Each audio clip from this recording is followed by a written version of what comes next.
मांझी का बयान आया कि 2 मंत्री उनको चाहिए और उसके बाद जेडीयू में सुबह होने लगी कि कई सारे विधायक नीतीश का साथ छोड़ सकते हैं, क्योंकि वो तो ये उम्मीद बना के बैठे थे कि अगर नीतीश ने आरजेडी छोड़ के बीजेपी में गए हैं तो कहीं ना कहीं जेडीयू के फायदे के लिए गए होंगे, लेकिन फायदा तो दूसरी पार्टी लेती नजर आई। तो क्या विधायक नाराज होकर उनका साथ छोड़ इस्तीफा दे सकते हैं यहाँ पर?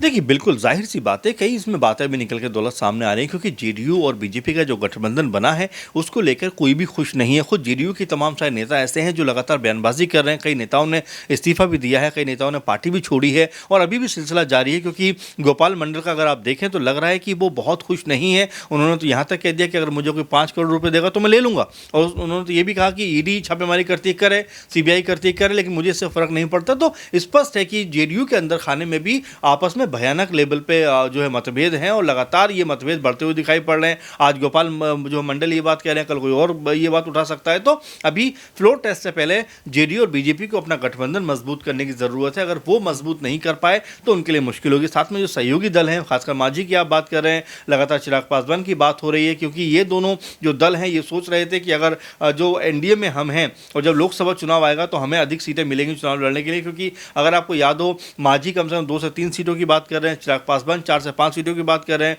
उपेंद्र कुशवाहा भी सीटों की बात कर रहे हैं, मुकेश सहनी भी सीटों की बात कर रहे हैं, तो जो पशुपति पारस हैं वो भी सीटों की बात कर रहे हैं। तो एक ही राज्य में इस तरह से बीजेपी जो कि सबसे बड़ी पार्टी, अगर उस तरह से बिखराव होगा तो अपने आप में ये तालमेल बिगड़ जाएगा और यहाँ पर बीजेपी जेडीयू का जो गठबंधन है उनको भयानक लेवल पर मुश्किलों का सामना करना पड़ेगा, जो कि उनकी सरकार के लिए कोई बहुत अच्छी चीज़ नहीं होगी। क्योंकि अभी तो कह सकते हैं कि जुम्मा 8 दिन सरकार बने हुआ है, लेकिन ऐसे में अगर ये अविश्वास निकल कर सामने आएगा तो आप ये मानकर चलिए सरकार बहुत ज़्यादा दिन की मेहमान नहीं है। और क्योंकि आपस में ही जब तालमेल इस तरह का बिगड़ा हुआ है तो आप ये मान लीजिए, क्योंकि ललन सिंह को लेकर बात चल रही है, दिल्ली में मुलाकात करते हैं और पीएम मोदी के संपर्क में आते हैं, उनसे उनकी बातचीत होती है और इस बातचीत के क्या मायने हैं कोई नहीं जानता। लेकिन क्या वाकई ललन सिंह जो है बीजेपी के साथ बैठना चाहेंगे? क्योंकि सबसे ज़्यादा तकलीफ बीजेपी से अगर किसी को थी जेडीयू में तो वो ललन सिंह को थी। तो ये कई ऐसे सवाल हैं जिसको लेकर लगातार जो कह सकते हैं कि सवाल उठ के सामने आ रहा है, इसमें कहीं ना कहीं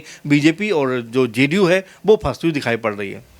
बाकी और भी ऐसी खबरें जानने के लिए देखते रहिए SPN9 न्यूज़। धन्यवाद।